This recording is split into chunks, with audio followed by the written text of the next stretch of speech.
Seigneur, en ta présence, il fait bon. Et ici, Seigneur, tu nous donnes de faire l'expérience. Tu nous donnes de goûter à notre état,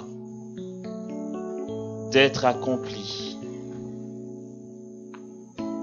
Tu nous donnes ici, en ce lieu, un aperçu de l'éternité.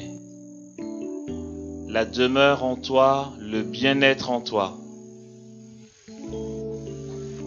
Seigneur, merci pour ton amour qui est fou. Nous ne le dirons jamais assez.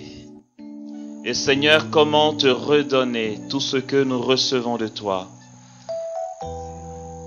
Seigneur, que peuvent faire nos remerciements face à la grandeur de tes œuvres? Qu'est-ce que tu attends de nous, Seigneur?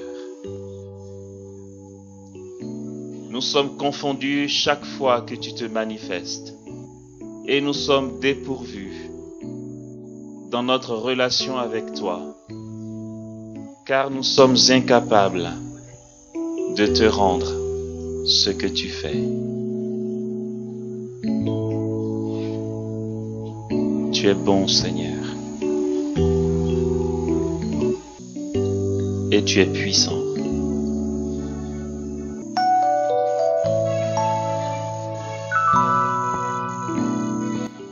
Que nous soyons embrasés, que cet endroit, Seigneur, devienne un feu.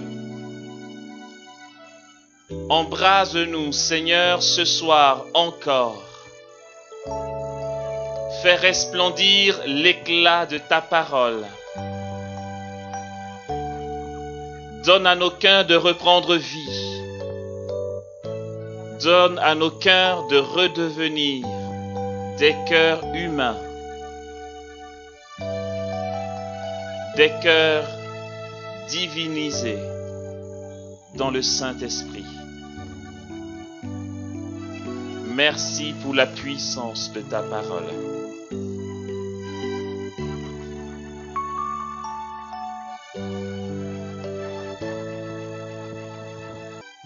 Oui, je ferai alors au peuple des lèvres pures, pour qu'ils puissent tous invoquer le nom du Seigneur et le servir sous un même joug. De l'autre rive des fleuves de Cush, mes suppléants m'apporteront mon offrande. Ce jour-là, dit le Seigneur, tu n'auras plus honte de tous les méfaits que tu as commis contre moi, car j'écarterai de ton sein tes orgueilleux triomphants, et tu cesseras de te pavaner sur ma montagne sainte. Je ne laisserai subsister en ton sein qu'un peuple humble et modeste. Et c'est dans le nom du Seigneur que cherchera refuge le reste d'Israël. Ils ne commettront plus d'iniquité. Ils ne diront plus de mensonges. On ne trouvera plus dans leur bouche de langue trompeuse. Mais ils pourront paître et se reposer sans que personne les inquiète. Pousse des cris de joie, fille de Sion, une clameur d'allégresse, Israël. Réjouis-toi, triomphe de tout ton cœur, fille de Jérusalem. Le Seigneur a levé la sentence qui pesait sur toi. Il a détourné ton ennemi. Le Seigneur est roi d'Israël au milieu de toi. Tu n'as plus de malheur à craindre. Ce jour-là, on dira à Jérusalem, sois sans crainte, Sion, que tes mains ne défaillent pas. Le Seigneur, ton Dieu, est au milieu de toi, héros sauveur. Il exultera pour toi de joie. Il tressaillera dans ton amour. Dans son amour, il dansera pour toi avec des cris de joie. Alléluia. C'est un passage du livre de Sophonie au chapitre 3. J'ai lu les versets 9 jusqu'à 15. Il y a un thème intéressant qui nous rassemble ici ce soir. C'est un passage du Magnificat que l'Église proclame tous les jours jusqu'à ce que Jésus vienne dans sa gloire. Le Magnificat, l'Église le chante tous les jours à l'office des vêpres. Si nous ne le faisons pas parce que nous sommes laïcs et que, je veux dire, il n'y a aucune faute puisque les laïcs ne sont pas obligés de réciter la liturgie des heures. Mais sachons bien que l'Église tout entière, à travers le corps de l'Église consacré, les moines et moniales, célèbre le Magnificat tous les jours.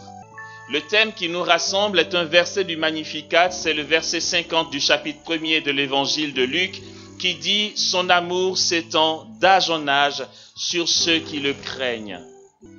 La Sainte Vierge, pour qui nous sommes rassemblés ici, et je ne suis pas en train de me tromper lorsque je dis ça, je ne suis pas non plus en train d'encourager une adoration de Marie, nous n'adorons pas la Sainte Vierge, nous les catholiques.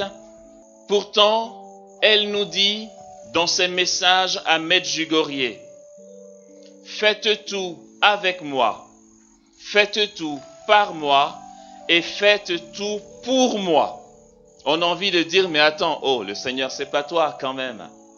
Oui, c'est vrai, elle a très bien conscience que ce n'est pas elle le Seigneur. Et aussi, vous savez, c'est beau l'Église parce que autant l'Église de la terre que du ciel, ce qu'on va appeler de manière, théologiquement, l'Église triomphante et militante, il y a des principes clairs. Même le canon de l'Église est autant clair dans le paradis que sur la terre. Vous savez, à Medjugorje, lorsque la Sainte Vierge apparaît et que les pèlerins se rassemblent autour du voyant ou de la voyante, ils apportent des objets et ils disent au voyant ou à la voyante, demande à la Vierge Marie de bénir. Bien sûr, la Vierge Marie bénit les objets. Mais ces objets bénis restent inefficaces tant que le prêtre n'a pas donné sa bénédiction. La Sainte Vierge Marie n'est pas prêtre. Elle n'a pas l'onction sacerdotale ministérielle, je veux dire, d'accord? Elle n'a pas le sacrement de l'ordre. Du coup, la Sainte Vierge Marie, dans toute sa gloire, celle que nous prions, celle que nous pouvons imaginer, reine des cieux, reine des anges, reine des apôtres, n'a pas le pouvoir du prêtre. C'est très simple. C'est que le prêtre exerce in persona Christi. La Sainte Vierge n'est pas son fils. Voilà. Or, le prêtre, de par l'ordination, va consacrer le pain qui va devenir le corps du Christ. Et ça, la Sainte Vierge est incapable de le faire. Elle n'est pas ordonnée.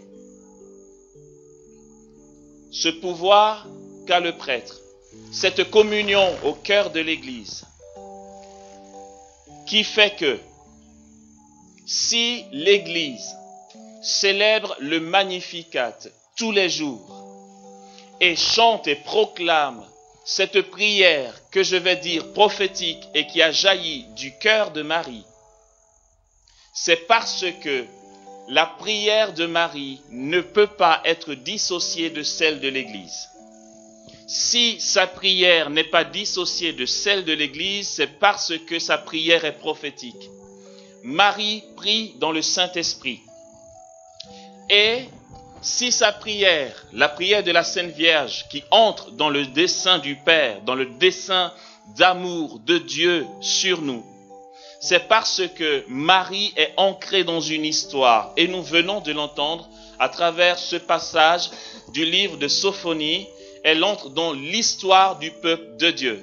C'est pourquoi l'Église est claire en disant qu'à la veille de l'accomplissement des temps, à la veille de la plénitude du temps, puisque cette promesse de Dieu par la bouche de Sophonie, concerne les temps messianiques, les temps où le Christ doit se manifester pour le salut de quiconque croit. Et donc, toutes ces promesses des prophètes, de Dieu par les prophètes, convergent jusqu'à un endroit, c'est l'évangile de Luc, le chapitre 1er. Ces passages que nous connaissons très bien et que nous entendons souvent. Le 6e mois, l'ange Gabriel apparut à une jeune fille du nom de Marie, qui a été donnée en mariage à Joseph. D'accord? C'est par l'annonce de l'ange que s'inaugure, ou du moins que se prépare l'inauguration des derniers temps, de la plénitude des temps. Et ce qui est incroyable, c'est que le Seigneur va permettre que la Sainte Vierge Marie soit celle qui donne le feu vert. Vous savez, comme quand on fait une bâtisse et que le maire vient pour couper le fil, pour dire les travaux commencent, c'est Marie qui va donner le feu vert. C'est pour ça que je suis content d'être là ce soir avec un thème pareil. Je suis par son fiat nous ouvre les portes des temps nouveaux. Et, ben oui, depuis des siècles, ils l'ont annoncé. Les prophètes ont annoncé les temps que nous vivons maintenant. Qu'est-ce qui se serait passé si Marie avait dit non? Ouf! Et il vaut mieux même pas y penser, c'est qu'elle a dit oui. C'est tout ce qu'on sait. C'est vrai, on pouvait se dire, qu'est-ce qui se serait passé si Ève avait mangé la pomme? Elle a mangé la pomme. Dieu a eu l'ingéniosité de nous sauver quand même. Marie, elle, a été obéissante jusqu'au bout, d'accord? Donc, qu'est-ce qui se serait passé si elle avait dit non? Je ne sais pas, je ne veux pas l'imaginer, ça ne me regarde pas. Elle a dit oui. Dès l'instant où elle a dit, je suis la servante du Seigneur, que tout se passe pour moi selon ta parole. À cet instant-là, le Saint-Esprit, dans sa puissance, conçoit en son sein le Fils de Dieu.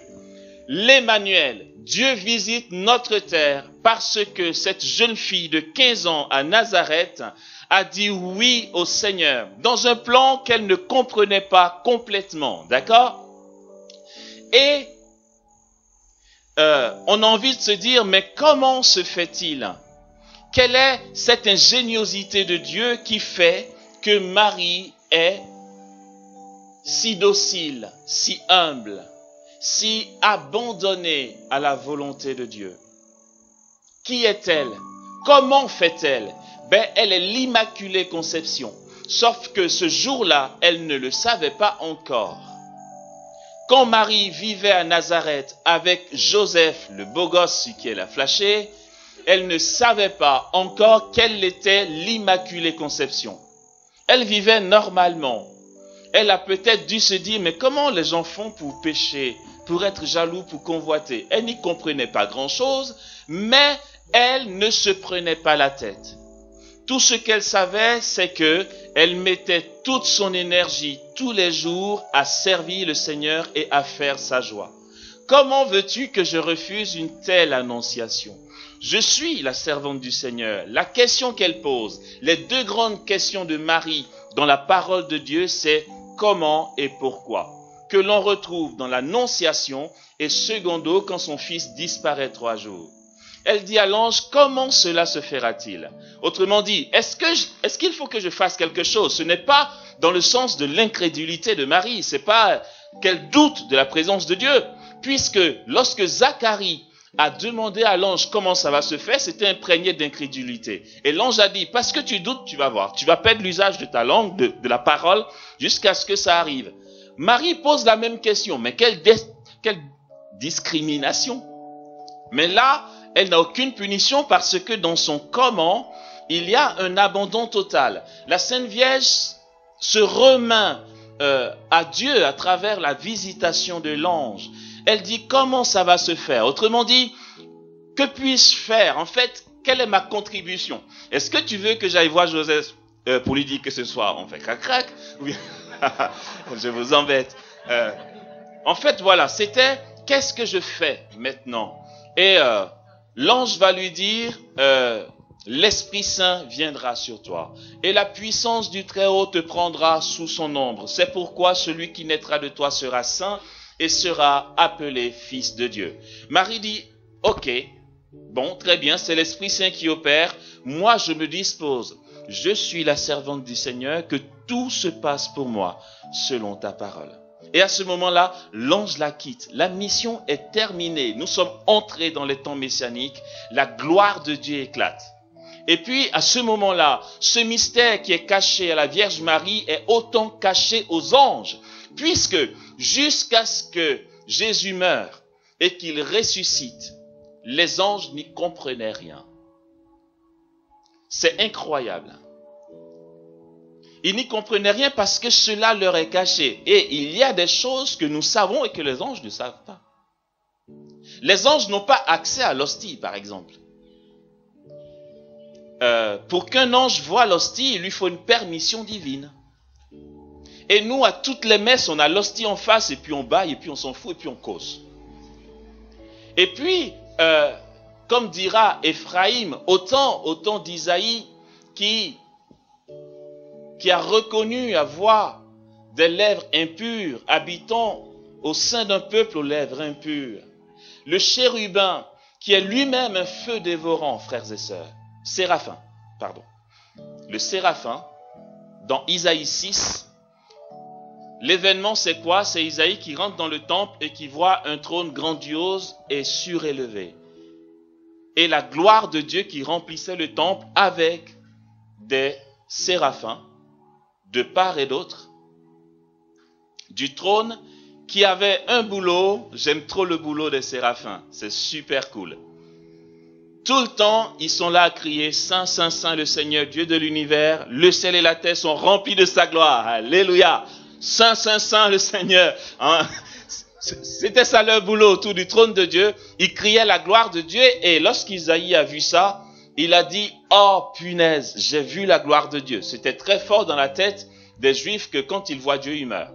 Il dit « Je suis mal barré, mais qui m'a conduit ici? J'ai vu Dieu, maintenant je suis perdu. » Et Dieu lui fait savoir qu'il a besoin d'un messager pour son peuple. Et Isaïe dit, écoute, si tu veux, envoie-moi. Alors, le séraphin, regardez ce passage de l'écriture qui est incroyable.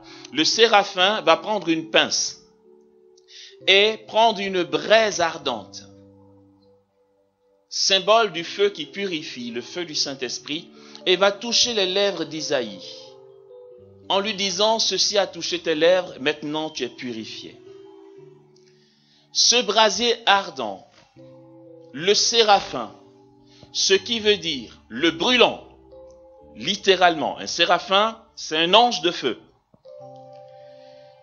Il avait 6 ailes, il se voilait la face devant la gloire de Dieu. Autrement dit, la puissance du feu du séraphin n'était rien devant le feu de Dieu.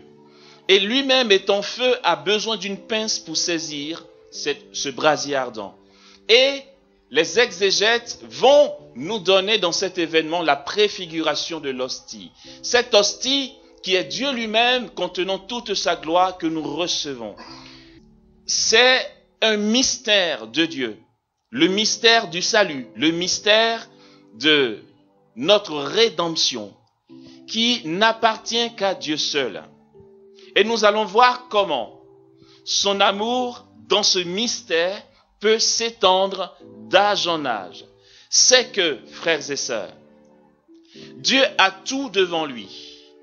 Et s'il a tout devant lui, c'est parce qu'il a la plénitude de la connaissance.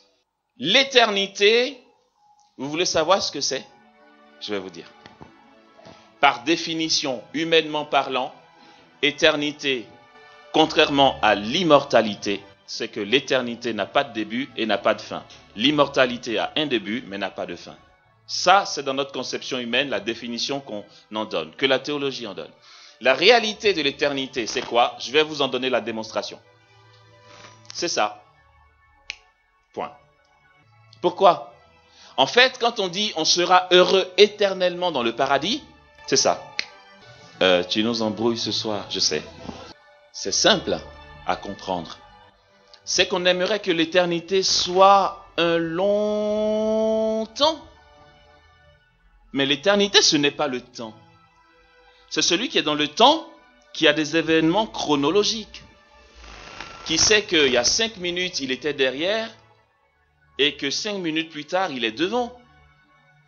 Si nous pensons que dans l'éternité, il va y avoir des actes chronologiques, nous nous trompons, frères et sœurs. Il n'y a pas d'événement chronologique.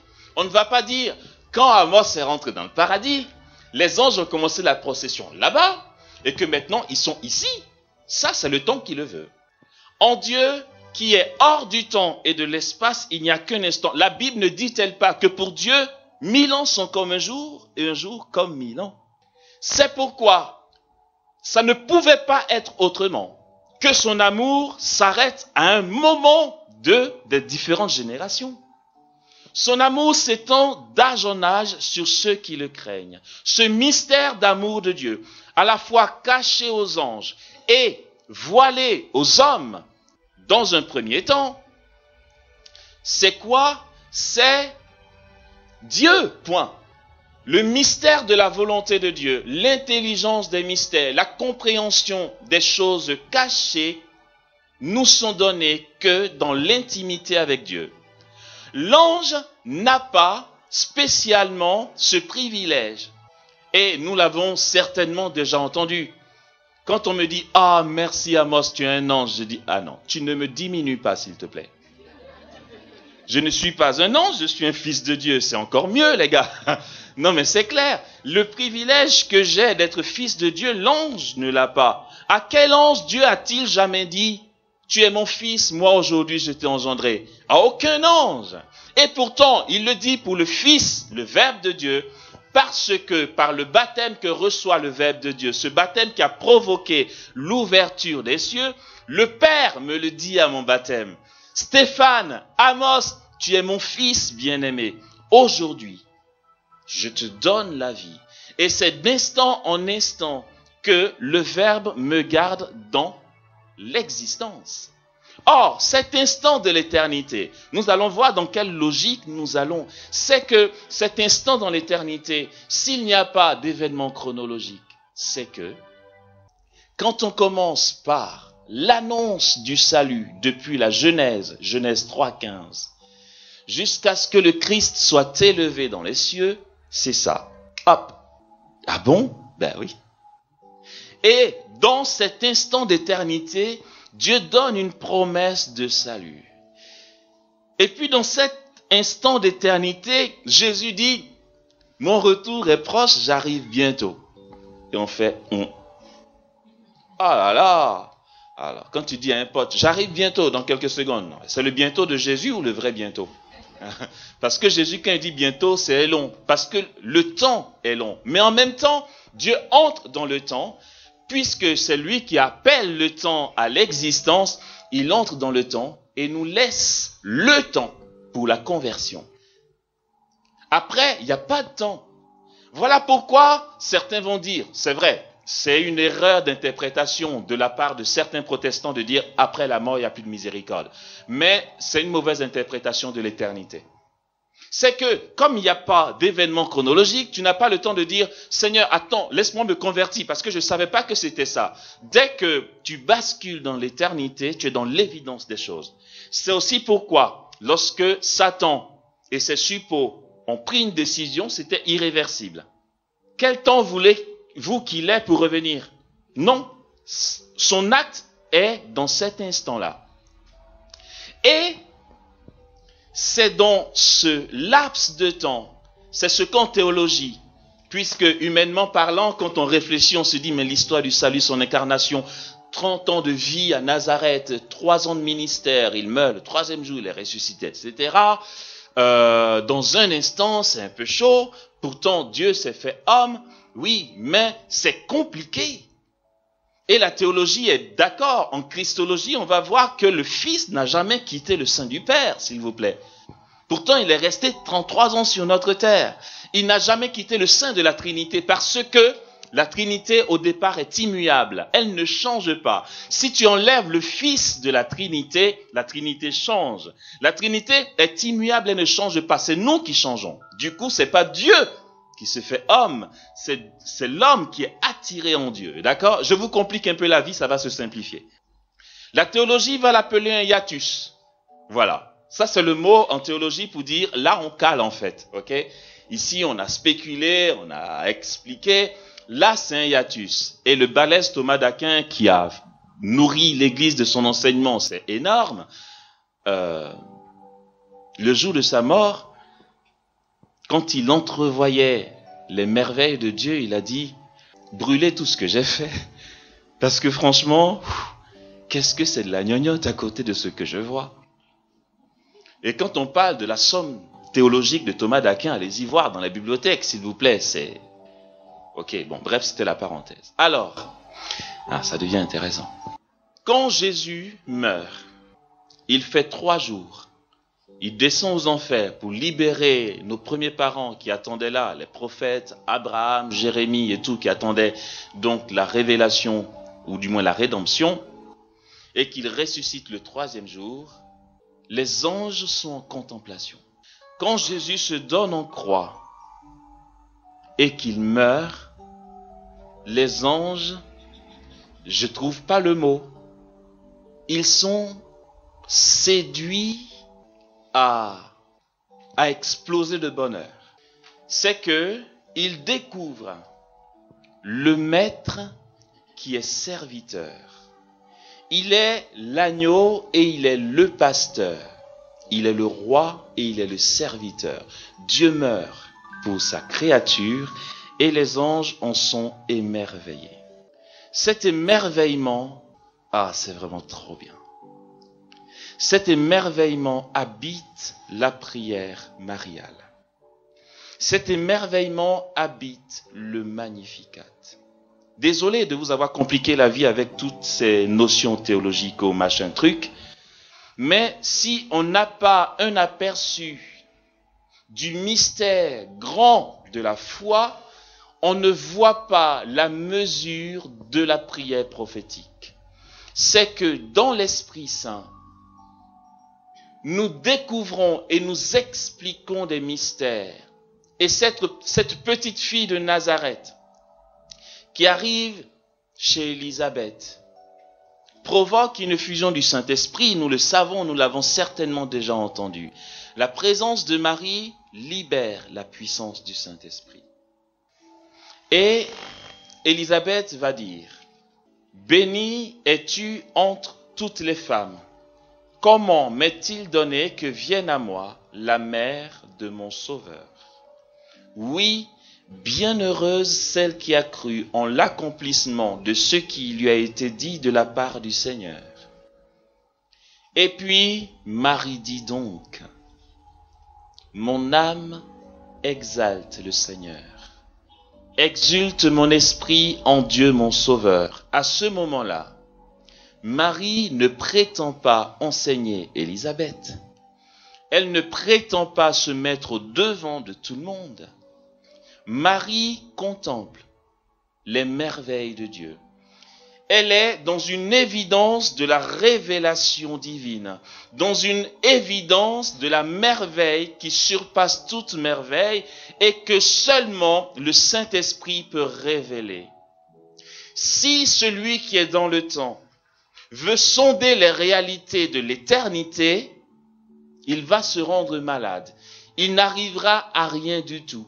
Et pourtant, la présence de l'Esprit en nous fait basculer dans une portion d'éternité, frères et sœurs. Ça, c'est la merveille de l'union à Dieu, de l'union entre le ciel et la terre. C'est cela dont nous parlions à Saint-Pierre. C'est Dieu qui dresse sa tente au milieu de nous. L'éternité entre en nous. L'éternité entre dans notre chair. Marie reçoit une part d'éternité. Et elle est comme éclairée sur les mystères de la foi. Et elle va être surprise de se voir en train de proclamer des merveilles qu'elle ne savait pas 2 secondes plus tôt. Elle est saisie par la logique salvifique de Dieu, depuis l'histoire des prophètes, de Moïse, d'Abraham. Et là, elle va annoncer, toutes les générations me diront bienheureuses. Elle va dire, l'amour de Dieu s'étend d'âge en âge sur ceux qui le craignent. Le truc, c'est que, même si elle ne le savait pas encore, le Seigneur l'associe au grand moment de l'histoire du salut. Marie va être là, dans sa prière, l'Église considère le fiat de Marie comme une prière. Ce n'est pas seulement, d'accord, je veux bien, c'est que ce que tu as dit se fasse. La prière de Marie à l'incarnation. La prière de Marie avant la Pentecôte. Et pour que vienne la plénitude de ce qui a été annoncé, parce que le Saint-Esprit n'étant pas venu, nous n'étions pas encore dans un accomplissement total de ce qui a été annoncé. Puisque Joël annonce des temps où le Saint-Esprit serait répandu à profusion sur toute chair. C'est à la Pentecôte que tout s'achève. Et pourtant, même à ce moment-là, ne croyons pas que quand Jésus est mort ou quand il est ressuscité, pour les apôtres c'était fini, ils avaient la conviction qu'il était fils de Dieu. Non. L'Église nous enseigne que les apôtres ont vraiment été convaincus qu'ils ont marché avec Dieu seulement après le don du Saint-Esprit. Le dernier repas, la mort de Jésus en croix, sa résurrection, son ascension et l'envoi du Saint-Esprit. C'est quand le Saint-Esprit est tombé qu'ils étaient dans l'évidence. Bien avant ça, ils étaient dans le peut-être bien que oui, peut-être bien que non. Ok? Et donc, frères et sœurs, la Sainte Vierge va entrer dans cette prière prophétique et le Seigneur va faire d'elle celle qui prépare les noces de l'agneau. Quand elle dit « ils n'ont plus de vin », à un mariage, à des noces, ne croyez pas que c'est un hasard et qu'elle parle de vin pour des noces. Elle dit à son fils « ils n'ont plus de vin ». Et cela prépare la mission de Marie aujourd'hui qui dit à son fils « ils n'ont pas de vin ». Le vin dont elle parle, c'est le vin nouveau du royaume. Ce vin qui a coulé à la croix, ce sang, puisque le vin que Jésus a donné à Cana dit la réalité de la vigne et du vin, puisqu'il va donner des paraboles sur la vigne, on va voir que à la dernière scène, il va dire « Prenez et buvez, ceci est mon sang », parlant du vin. Et cela prépare les noces de l'agneau dans le paradis, où la Vierge Marie intercède pour que nous soyons comblés dans notre faim et notre soif de Dieu. C'est pourquoi, lorsque, je reviens à ici, d'accord? C'est pourquoi, lorsque nous proclamons le Réjouis-toi Marie. J'étais à l'intérieur tout à l'heure avec Marie-Cécile et je lui disais, on sent que la prière est fervente. Franchement, j'ai rarement vu une assemblée prier des Ave Maria avec autant de zèle et de ferveur. C'était bien. Et vous avez une récompense pour ça. Vous savez ça? Ah, je suis content de vous l'annoncer. Depuis là-bas, j'ai eu les tuyaux, on m'a fait la commission de la récompense liée aux Ave Maria. Donc, je suis impatient d'en parler, je vous assure. Lorsque nous disons les Ave Maria, frères et sœurs, ne pensons pas que nous rendons seulement hommage, honneur à la Vierge Marie et que ça reste pour la Vierge Marie. Souvent, on fait le chapelet. Le chapelet, bon, vous avez la grâce, hein, franchement. Ce que je vais dire, vous n'allez pas comprendre ce que ça veut dire. Mais moi, je sais. Le chapelet, ça me fait dormir. Donc, c'est un peu saoulant pour moi de temps en temps. Pour dire mon rosaire, je suis obligé d'aller marcher. Si je ne marche pas pour dire mon rosaire que je suis assis, c'est même pas la peine. Si c'est moi qui dirige la dizaine, après le 4e Ave Maria, tout le monde va m'attendre, je serai en train de dormir. Et souvent, tu te dis, bon, il faut bien le faire, ce chapelet, parce que sinon, on ne sera pas exaucé. Alors, il paraît que la Vierge Marie veut qu'on fasse beaucoup de chapelets. Comme ça, on sera exaucé. Donc, on ne comprend pas toujours pourquoi il faut dire « Réjouis-toi Marie ». Bon, ok, mais il faut le dire. Voilà, c'est comme une prière magique. Il paraît que quand tu dis ça beaucoup, elle t'exauce. Donc, tu dis. Et puis, voilà, certains vont dire « Elle a bien de la chance, celle-là, je vous assure ». Tout le monde se rassemble autour d'elle, on dit « Réjouis-toi Amos ». Ouais, non, c'est pas ça. Elle, mais voilà, là je caricature, mais inconsciemment un peu souvent on se dit « Mais attends, c'est quoi le sens de ce truc au fait ? Pourquoi ?» Mais on l'aime, bien sûr qu'à force de prier son amour, grandit en nous. On aime la Vierge Marie, elle est une mère, d'accord? Ce que je dis, c'est vraiment pour des moments où je tombe de sommeil et que je suis fatigué. Mais c'est parce que je pense tout le temps. Souvent, tu n'en peux plus et puis tu dis, mais c'est vraiment obligé de finir. Ouais, il faut finir, ouais. Tu dis, attends, tu te flattes d'entendre mon réjouis-toi, c'est ça? Non, c'est bon, ok. Non, en fait, non. Le réjouis-toi Marie, la prière du chapelet, nous donne d'imiter la Vierge Marie dans son Magnificat. Je l'ai dit dans un des enseignements, je crois c'était au pèlerinage à Issia, c'est que Marie prie le chapelet. C'est pas que nous. C'est pas qu'elle nous dit galérer, moi je suis déjà dans la gloire, ça va. Bon, c'est vrai, elle est déjà dans la gloire. Mais elle prie son chapelet. À Lourdes, quand Bernadette sortait son chapelet, Marie avait son chapelet. Et puis elle égrenait en même temps que Bernadette. Pourquoi? Parce qu'elle est dans la continuité du Magnificat, c'est tout. Elle continue de proclamer les merveilles de Dieu pour son peuple. Et dans sa personne, à travers le Magnificat, elle reconnaît d'une part les merveilles que Dieu opère pour elle, et d'autre part les merveilles que Dieu opère pour Israël. Elle est à la fois dans sa personne la mère de Dieu et fille de Sion, fille d'Israël. C'est ce que nous avons entendu ici. Pousse des cris de joie, fille de Sion.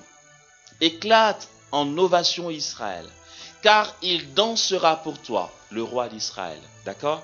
Elle est la fille de Sion.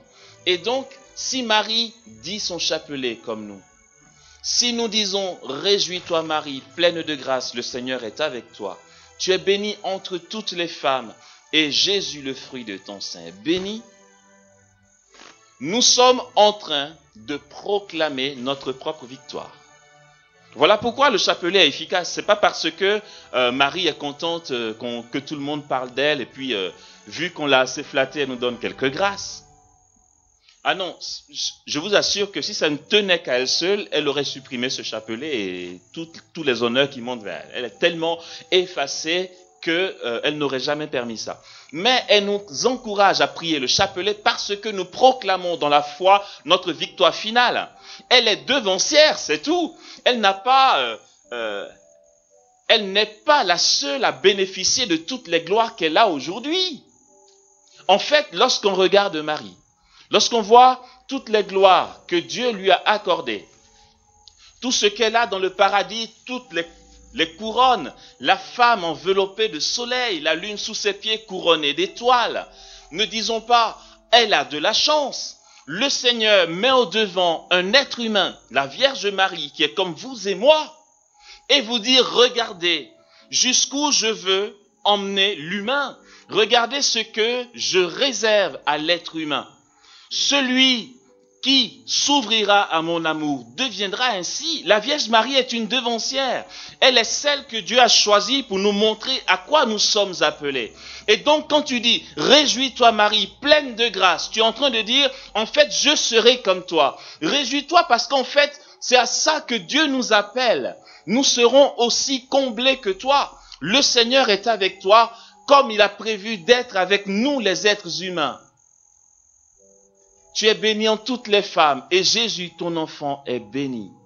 Et là, dans la seconde partie, nous allons lui demander de nous aider à rester fidèles afin de parvenir à la gloire à laquelle Dieu, non pas l'appelle, mais nous appelle. Voilà le sens du réjouis-toi. Mais lorsqu'on médite le chapelet, c'est la vie du Christ qu'on médite. À travers les différents mystères, on lit l'évangile. En fait, le centre de tout ça, c'est le Christ, c'est Dieu qui est capable d'élever l'humanité. Ce que j'ai un ami protestant en France va appeler les confessions victorieuses. Et nous le pratiquons, je le pratique. Quand j'ai le moral à plat et que ça va plus, je m'efforce de sacrifier une nuit. Je me mets dans un endroit où je sais que pas grand monde va m'entendre. Et là, je proclame ma victoire dans le Christ. Je proclame la parole quasiment toute la nuit. je laisse la présence de Dieu me saisir et fait jaillir de mon cœur des prières prophétiques pour des confessions victorieuses sur ma vie. Et au petit matin, alors que je n'ai pas dormi, je suis quand même bien requinqué. Et donc cette confession victorieuse, on n'a pas besoin d'aller la chercher ailleurs. On a tout en Dieu. Et notre Réjouis-toi Marie nous donne, chaque fois que nous disons un Ave Maria, nous donne de proclamer notre victoire en Dieu. Cette victoire, frères et sœurs, qui n'est pas pour demain, ni pour après-demain. Et quand je dis ça, ça donne l'impression d'un prédicateur qui veut nous flatter en disant c'est pour aujourd'hui ta bénédiction. Je m'en fous, j'ai pas envie de flatter qui que ce soit. Je nous parle de réalité de l'éternité. C'est pour maintenant, c'est pas pour demain. Puisque l'éternité qui entre dans notre temps, c'est ça. Et nous pouvons l'expérimenter. Je donne un petit... Je vous parle d'une petite expérience, c'est que j'étais beaucoup plus jeune dans le temps, dans les années 2000, lorsque j'étais en Bretagne, au monastère de l'Enfant Jésus, j'avais décidé d'avoir mes 2 nuits d'adoration toutes les semaines. Je me pointais devant Jésus à minuit et je me levais de sa présence à 6 heures du matin. J'allais prendre ma douche et je venais à l'office et la vie continuait. 2 fois par semaine, je l'ai fait. Aujourd'hui, demandez-moi, il y a les conséquences de fatigue quand même. Et les 2 fois par semaine, c'était de dimanche à lundi et de jeudi à vendredi. Un dimanche soir, comme d'habitude d'ailleurs, quand le moment approche, quand tu t'es fait un programme et que tu sais qu'aujourd'hui c'est dimanche et que ce soir tu ne dors pas, tu es déjà énervé. Je m'impose des choses et après je galère. Franchement, Dieu ne m'a rien demandé. Je m'impose des trucs et après je galère. Mais je veux les tenir. Alors, du coup, dimanche, en début de soirée, je suis déjà un peu irascible. À table, on me pose, passe-moi de l'eau. Allez, vas-y, tiens. Pourquoi? Parce que le gars, il s'est imposé de ne pas dormir cette nuit et ça le saoule. Donc, j'étais pas bien ce dimanche soir-là. Franchement, j'avais pas envie d'y aller. J'avais surtout pas envie d'y aller. Et là, tu négocies, tu dis, Seigneur, tu vois, j'ai quand même été fidèle ces dernières semaines. Je peux juste zapper aujourd'hui, ça fait quoi? Donc voilà, ce conseil, je pense qu'on le vit tous. Et je vais me coucher, mais toujours pas convaincu que je vais me lever. Et puis je mets mon réveil quand même malgré moi, dans l'espoir que j'entende pas quand ça va sonner. Et puis, ça sonne et j'entends. Donc je me lève, il est 23h30, le temps de me laver les dents, me passer un peu l'eau au visage pour être frais. Je descends, je prends un café pour être un peu éveillé, je fonce à la chapelle. Et puis, vous savez, bon, rester 6 heures d'adoration de minuit à 6 heures du matin, c'est pas donné. Donc tu changes de position, tu te mets comme ça, après tu te mets comme ça, après tu fais comme ça, après tu fais comme ça. Tu t'occupes comme tu peux, quoi, voilà. Et puis, je sais qu'habituellement, ce que j'aime, c'est que je m'assois sur la chaise, je croise les bras comme ça, j'ai la tête comme ça. Peut-être pendant 3/4 d'heure, 1 heure, après je change de position, j'allonge les pieds, enfin voilà. Ce jour-là, j'arrive, le jour où j'avais tout le combat et que je ne voulais pas y aller, j'arrive, je m'installe, je me mets comme ça, comme d'habitude. Je n'ai pas bougé le petit doigt, pardon, là j'ai bougé la main du coup. Je n'ai pas bougé le petit doigt, vous savez, de tout ce temps que j'ai passé. Je me suis assis et tout de suite, on va comprendre ce que c'est si on le vit, mais les mystiques appellent ça la grâce infuse, d'accord? Tu es porté par la grâce infuse, c'est-à-dire que tu t'assois et hop, la grâce prend le relais tout de suite. Tu ne fais pas d'effort, tu bascules en Dieu. Et c'était tellement, dès que je me suis assis, c'est comme si Dieu avait vu toute ma galère avant de venir. Il a dit, allez, je te viens au secours. Ça va être cool aujourd'hui. J'étais tellement saisi que je suis resté là un certain temps. Et je me suis dit, allez, je vais changer de position. Il doit être 1h moins le quart du matin ou 1h30 du matin. Je change de position pour durer. Et puis, donc en changeant de position, je regarde l'heure et il est 5h30 du matin. Je n'ai pas dormi. J'étais plongé en Dieu. J'étais pris, quoi. C'était trop bien. Voilà, le cœur à cœur, quoi, tu vois, le truc. Et ça, c'est l'irruption de l'éternité dans le temps. Tu ne sens pas le temps passer. Je ne me suis pas endormi, mon corps n'a pas senti la fatigue dans la même position, ce qui est rationnellement impossible. Forcément, tu as besoin de bouger le dos et de te déplacer un peu. Je le sais parce que ça m'arrive tout le temps. Ce jour-là, de manière irrationnelle, je n'ai pas bougé un seul membre de mon corps. J'étais porté. Et puis, je n'ai pas vu le temps passer. J'étais sûr qu'il était 1h30 du matin. Il était 5h30. Oh, j'étais là. Waouh! Oh, trop bien! Et non, mais vous n'imaginez pas quand tu décides de prier de minuit à 6h et que là, tu comprends le sens du psalmiste qui dit « Comme le veilleur attend l'aurore, attend le Seigneur Israël. » Je vous assure, quand j'entends le chant des oiseaux et qu'il commence à faire jour, mon Dieu, c'est trop bien. Il fait jour, la nuit est terminée, 6 heures de galère, non, 6 heures de bonheur. Et il fait jour, et là tu te lèves de ton coin de prière et puis tu es béni, quoi. Là, du coup, tu es pressé que le jour suivant arrive pour faire oraison. Et là, c'est la présence de l'éternité. Je finis dessus, frères et sœurs. C'est que notre victoire que nous proclamons, elle est pour aujourd'hui. Elle était pour hier, dans le temps, bien sûr, pour nos parents. Elle est pour aujourd'hui, elle est pour nos fils. Inutile de dire, Seigneur, bénis mes enfants, bénis mon avenir. Non, Dieu, il ne comprend pas spécialement ce langage-là. C'est vrai, bon, il le comprend parce qu'il te comprend. D'accord? Mais quand tu lui dis, je te confie mon avenir, je te confie mes projets, et tu sais quoi? Proclame ta victoire à travers les Ave Maria. Et secondo, tant que tu peux, et l'Église nous en donne les moyens, bascule en Dieu à travers les sacrements. Et puis en fait, tu t'unis à Dieu. On n'a pas à s'inquiéter de demain. Jésus dit, demain s'inquiétera de lui-même. Laisse le temps se gérer, quoi. Attends, toi, tu es uni à celui qui est éternel. On n'a pas à s'inquiéter du lendemain. Et la Sainte Vierge le dit à juste titre.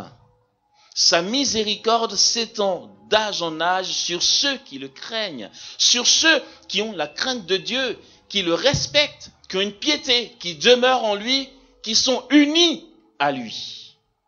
Cette bénédiction demeure de toujours à toujours parce que dès que tu bascules en Dieu, que tu es uni à lui, tu bascules dans l'instant de l'éternité. Demain est déjà béni. En fait, ce que demain sera, l'est déjà en Dieu. Et qu'est-ce que vous pensez? Aujourd'hui, c'est vrai, on galère, on se sanctifie et cela nous permet de poser des choix de Dieu. Mais notre sanctification quotidienne qui va faire qu'à la fin des temps ou à la parousie nous serons lumineux, donne déjà à Dieu de nous voir lumineux. Puisqu'il nous voit dans notre état de gloire. Et tout est dans sa présence. Voilà pourquoi, puisque c'est ça, dans ce ça, Marie a bénéficié de la rédemption autant que moi et toi. Toi et moi, pour parler français.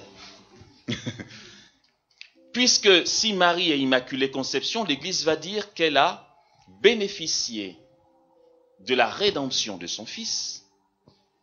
C'est-à-dire, Jésus qui meurt en croix sauve Marie du péché. Du coup, quand Marie naît, il n'y a pas de péché en elle. Mais ça ne vient de nulle part que de la croix. Mais chronologiquement parlant, si on veut faire concurrence à l'éternité, allez-y, spéculons. Comment se fait-il que celle qui va grandir pour mettre au monde son sauveur est déjà sauvée par celui qui doit mourir plus tard? C'est ce que l'Église dit. Préservée de la tâche du péché originel par anticipation. Et Marie n'aurait pas pu être immaculée si Jésus n'était pas mort sur la croix. Pourtant, elle a été immaculée avant qu'il meure. Mais c'est simplement parce que l'histoire du salut est donc ça. Tout simplement. Et que la petite Thérèse peut dire, je prie pour le missionnaire qui a vécu 2 siècles avant moi. Et ses sœurs disent, mais t'es dingue, il est mort. Elle dit oui, parce qu'il y a 2 siècles, il a évité une épreuve insupportable parce que Dieu savait que quand je naîtrai et que je serai au Carmel, je prierai pour lui. Et donc, je donne à Dieu ce que je lui dois. Je prie pour le missionnaire qui a vécu avant moi. Waouh! Bon, allez, je m'arrête. Ok. Très bien. Ce qu'on va faire, j'aimerais juste nous parler de la récompense de nos Ave Maria, puisque la bénédiction est pour maintenant. Voici ce qui va se passer. Je n'ai pas dit voici ce qui devrait se passer ou ce que nous souhaitons qu'il se passe. Voici ce qui va se passer. Nous allons donner au Seigneur le plus gros de nos soucis et puis il nous en libérera. Si c'est une maladie physique, tu vas voir, tu seras guéri. Tu as mal au dos, tu as mal aux jambes, tu fais de l'arthrose, tu as la tension, tu es séropositif, tu es diabétique, tu as le cancer, on s'en fout. Ce soir, c'est bonne nouvelle. Tout ça, ça dégage. Aujourd'hui, dans l'irruption de l'éternité. Alors, en fait, ça a déjà commencé. C'est bien.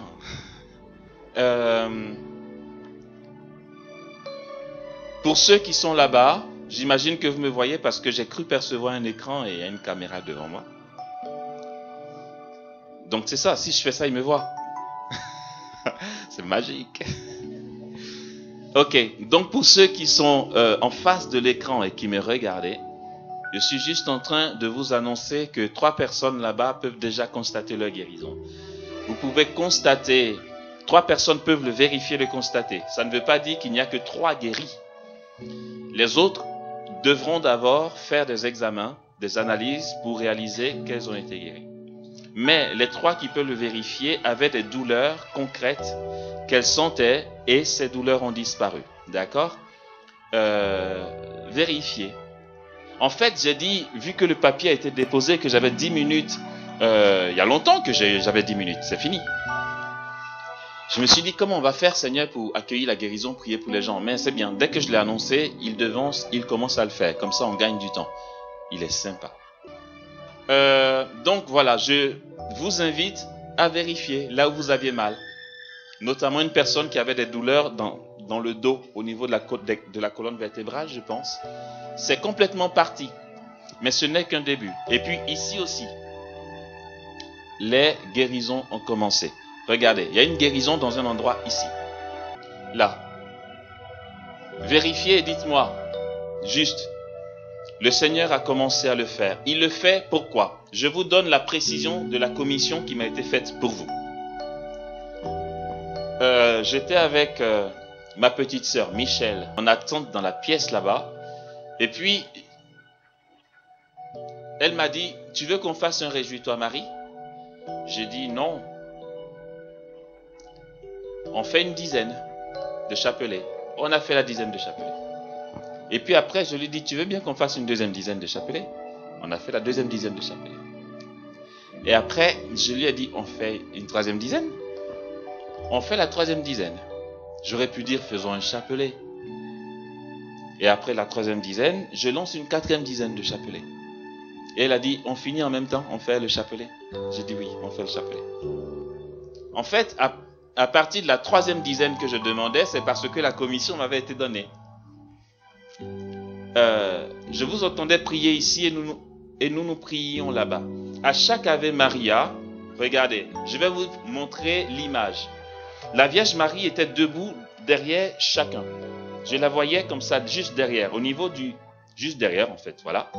Et chaque Ave Maria lui permettait d'agir dans la vie de chacun, au niveau de la maladie, au niveau des soucis, au niveau des problèmes, des intentions et tout.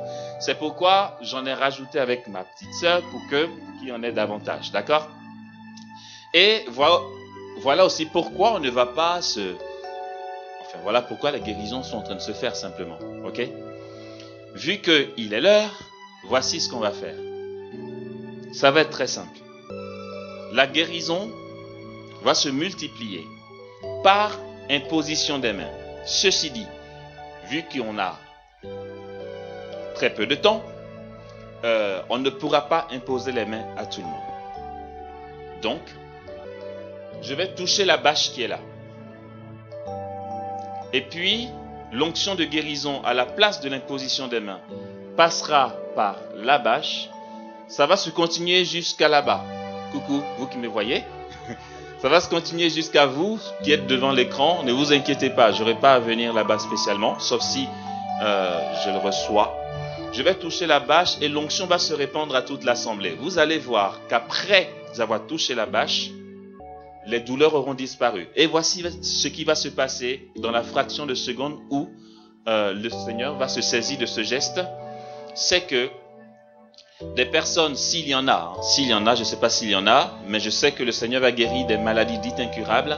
Si des personnes étaient séropositives, ça va être réglé. Si elles étaient cancéreuses, ça va être réglé. Si elles avaient le diabète, c'est réglé. Problème d'articulation, peut-être que tu boitais en arrivant ici, tu vas voir que tu vas marcher nickel.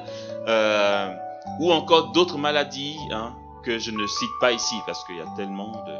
Voilà ce qui va se passer. Pour certains encore, dès que le Seigneur va passer par la bâche, vous allez sentir une chaleur, ok, qui va vous saisir tout de suite. C'est la puissance du Saint-Esprit qui nous prend tous sous son ombre et qui produit ces guérisons par l'intercession de la Vierge Marie. C'est la récompense, enfin, pour parler de récompense, non, le bonus, le cadeau qu'elle vous fait pour vous manifester la joie qu'elle a de vous voir rassemblés pour proclamer votre victoire dans son exemple. Amen. Ok. C'est parti. Dieu nous guérit. Waouh. Merci Seigneur. Je vais déposer le micro. Ce que le Seigneur a annoncé est en train de se faire. Ça, j'ai aucun doute là-dessus. Plusieurs déjà peuvent constater que les douleurs éventuelles qu'elles avaient ont disparu. Je vais regarder, vérifier. Vous savez, on a eu une retraite à Bingerville et puis c'était pareil. Jésus a dit, pose tes mains par terre, les gens seront guéris. J'ai posé les mains et quand je me suis relevé, une dame qui avait un début de cancer. On sentait une tumeur, pardon. On sentait la boule ici.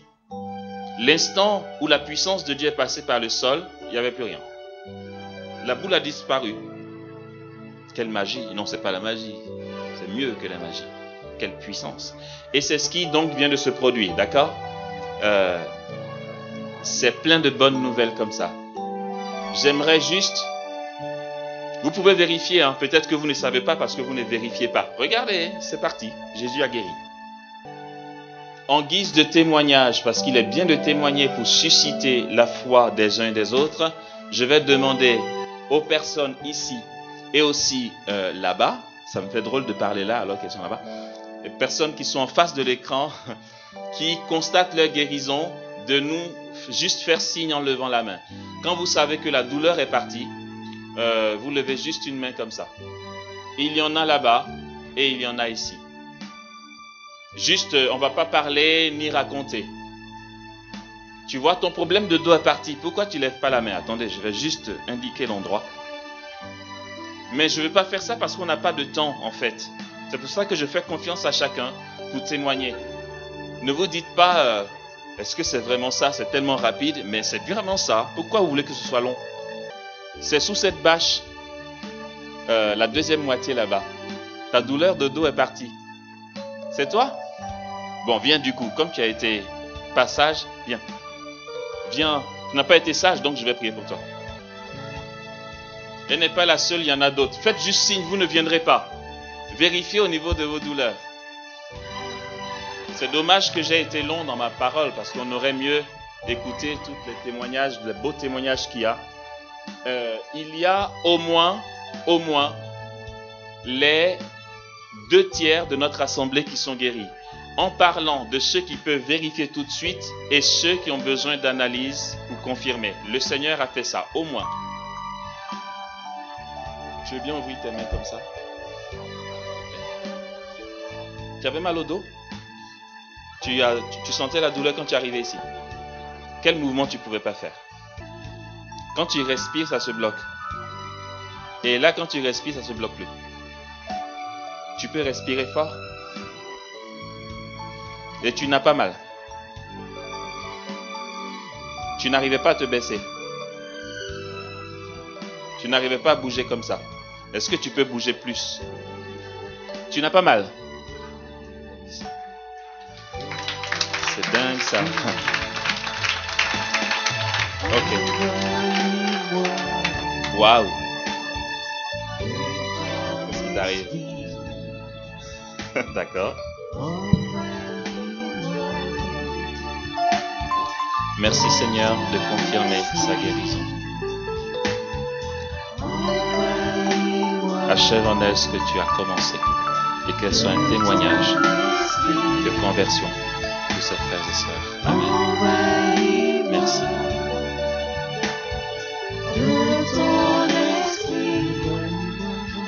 Ok.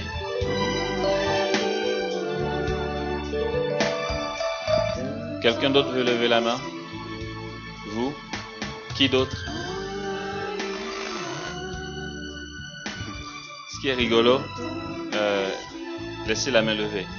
Ce qui est rigolo, c'est que ici, il y en a au moins 7 qui peuvent lever la main. Mais elles se disent, mais c'est pas grave, hein, on va pas, c'est pas le but de... Je vais trop vite parler et puis, mais c'est bien d'être prudent aussi, il n'y a pas de problème. Vous aviez mal où? Vous aviez mal à la gorge? Attends, venez, 2 secondes. Je vais piquer 2 secondes à la bergère. Et à propos de boule, en même temps qu'elle arrive, il y a une autre personne qui a sa tumeur qui vient de disparaître. C'est vous? Venez.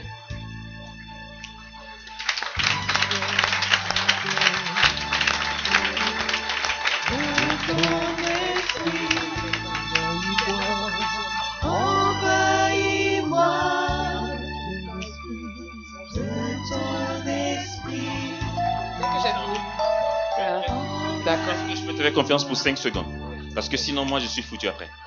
En fait, avant qu'il ne parle de guérison, moi, je suis en train de dire à la Vierge Marie d'intercéder auprès de son fils pour qu'il enlève cette gêne que je ressens au niveau de la gorge. Et dès que j'ai fini de parler, il a commencé à dire que Jésus va guérir des personnes dans la salle. Et en même temps, j'ai fermé les yeux, j'ai commencé à dire à la Vierge Marie. J'ai commencé à lui dire merci, à lui rendre grâce déjà parce que je savais que ce mal allait disparaître. Voilà. Je reste en plus. Rien du tout.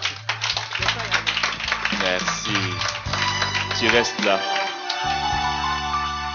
Comment tu sais que ta tumeur est partie? Et là, tu prends dans la foi que Dieu t'a guéri.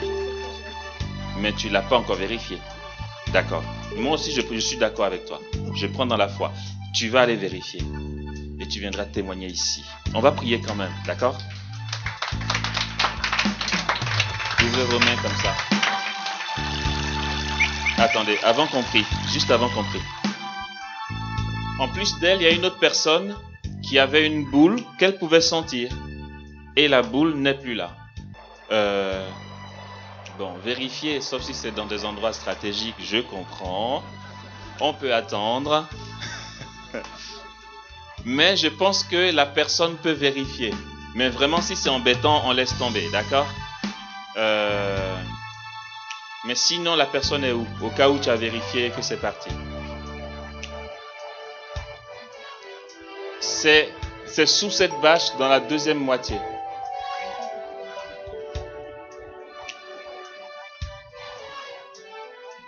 Il y a d'autres personnes ailleurs, c'est ça? De toute façon, il y a plusieurs guérisons. On va arrêter, mais il y a plusieurs guérisons qu'on peut vérifier. Ok, on va prier. Je me dis, soit tu ne veux pas venir, et je respecte, et il n'y a pas de souci, franchement pas le feu. Soit je me dis, c'est dans un endroit stratégique, donc on verra plus tard.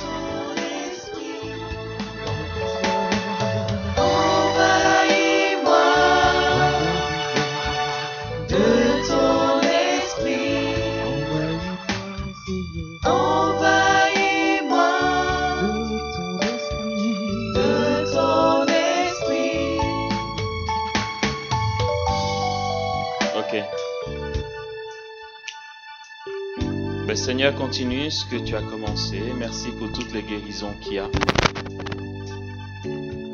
Sous l'autre bâche là-bas, y a-t-il une main?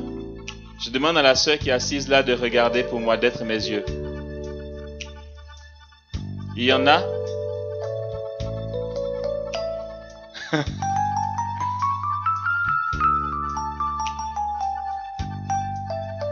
Ok, il y en a 3 là-bas. Plus de 3. D'accord. Ok, c'est dommage les leurs, on aurait entendu. Mais Seigneur, merci pour ce que tu fais, ce que tu as commencé et que tu vas achever. Vous serez guéris toute cette nuit. Le Seigneur guérit soit instantanément, soit déclenche un processus de guérison. Et donc pour certains, le processus a démarré. Ne vous étonnez pas, certaines personnes recevront comme des opérations en pleine nuit. Le Seigneur, vous allez avoir l'impression qu'on vous opère. Et le matin, votre tumeur ou votre maladie aura disparu. Toute cette nuit, le Seigneur va continuer d'opérer parce que la Vierge Marie sera auprès de vous. D'accord? Elle va intercéder et c'est le cadeau qu'elle a obtenu de Dieu pour vous aujourd'hui. Seigneur, achève ce que tu commences par les mains de Marie et fais de chacun de nous des témoins vivants. Amen.